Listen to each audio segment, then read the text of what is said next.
Bonjour à tous et bienvenue sur Monocommander où on parle du format Commander multijoueur sur Magic the Gathering. Aujourd'hui, nouvelle série de vidéos, À quoi tu joues, dans laquelle je vais vous présenter d'autres façons de jouer en EDH que le classique chacun pour soi à 4 joueurs. Avant de commencer, je rappelle que je ne suis pas juge, mais j'essaye de me baser au maximum sur les sources disponibles officielles, dont je vous mettrai les liens en description si vous voulez approfondir le sujet. Dans cette série de vidéos, on verra un mode de jeu à chaque fois. On découvrira ensemble un mode de jeu par vidéo, avec certains de ces modes de jeu qui nécessiteront de construire de nouveaux decks avec des règles un peu plus différentes, comme le Pauper EDH par exemple, et d'autres qui s'adapteront bien à vos decks habituels que vous utilisez en free-for-all. Dans ce premier épisode, on s'attaque à un format qui est assez facile à prendre en main et qui ne nécessitera pas de changer vos decks du tout, qui s'appelle le Penta, Pentagramme ou Star. C'est un format qui à la base a été fait pour 5 joueurs, avec chacun un deck monocouleur, mais il peut tout à fait se jouer avec n'importe quel deck. Le but du Penta est de permettre des parties qui seront souvent plus rapides, pour jouer au-delà de 5 joueurs. L'idéal reste de jouer à 5 joueurs, mais vous pourrez tout à fait l'adapter pour être plus. Les règles du Penta sont simples. Chaque joueur devra éliminer les joueurs qui ne sont pas assis à côté de lui pour gagner la partie. À 5, il faudra donc éliminer 2 joueurs pour gagner la partie, au lieu d'en éliminer 4 dans un free-for-all. Sur le schéma, on peut voir que 1 devra éliminer 3 et 4, représentés par les flèches rouges. Chaque joueur sera donc allié avec ses voisins, comme montré par les flèches vertes, mais pour autant ils ne formeront pas une équipe. Chacun joue individuellement et ne montre pas ses cartes, il n'y a aucun partage de ressources, contrairement à d'autres modes de jeu. Il sera possible en Penta pour plusieurs joueurs de gagner en même temps. Si 3 joueurs côte à côte sont éliminés en même temps, par exemple, permettant à 1 et 2 de gagner la partie ensemble, si 3, 4 et 5 perdent au même moment. 2 joueurs peuvent également être gagnants, si par exemple 3 a été éliminé, puis 5, et enfin 4, auquel cas c'est 1 et 2 qui gagneront tous les deux. Autre point important pour jouer au Penta, il vous faudra choisir en début de partie si vous considérez vos voisins comme des alliés ou comme des ennemis, les deux modes de jeu étant possibles. Si vos voisins sont des alliés, vous ne pourrez pas les attaquer et vos cartes qui disent chaque adversaire ne les cibleront pas. Au contraire, s'ils ne sont pas vos alliés, vous n'aurez pas besoin de les éliminer pour gagner et en le faisant vous rapprocherez dangereusement d'autres joueurs de la victoire, mais vous pourrez si besoin les attaquer et les effets qui ciblent chaque adversaire les toucheront aussi. Si à votre table vous jouez des decks comme Purphoros ou Nekusar, mieux vaut choisir vos voisins comme des alliés pour limiter la casse, mais ce choix vous appartient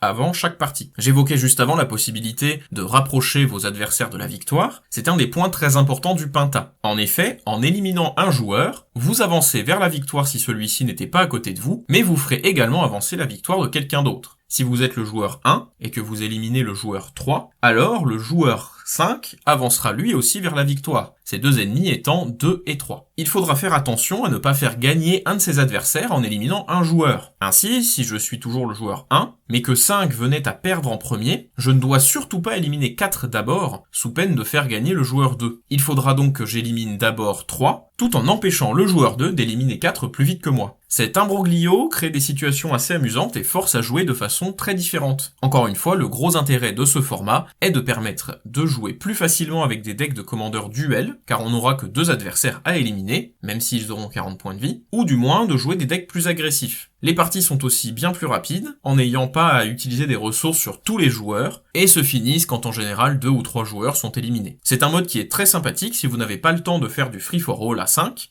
ce qui peut être assez fastidieux. C'est un mode très facile à prendre en main, et qui sera d'autant plus facile à utiliser si vous jouez souvent à plus de 4 joueurs. On a vu ensemble à peu près toutes les règles compliquées du format Penta. Vous pouvez également jouer à ce format avec n'importe quel autre type de deck, mais il est très fun en EDH. Ce sera tout pour cet épisode de la nouvelle série À quoi tu joues. On découvrira ensemble la fois prochaine un autre format qui vous permettra de pimenter un peu vos parties en EDH. Je vous retrouve donc très bientôt pour une prochaine vidéo. C'était Monocommander, bye.